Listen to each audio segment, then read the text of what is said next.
Hi there and welcome back to Colonel Outdoors. Just having a quick look at the video recording at 1080 on the iPhone 15 Pro Max.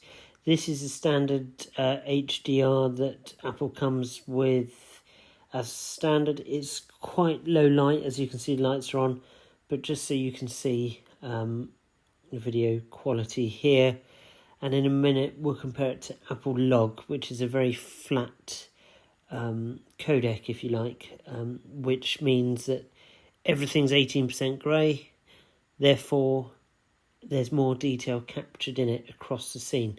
I've also locked the white balance and locked the camera focus so as it just flows.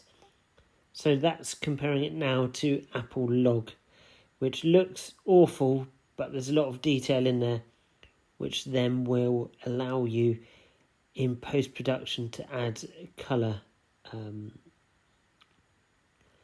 which will be the same across all of your clips. I've often found in the past, I've been filming here, filming there, and then when you stitch it together, it all looks a bit mismatched, whereas shooting in Log will be the answer, because then you can colour grade everything the same, so it will all be perfect.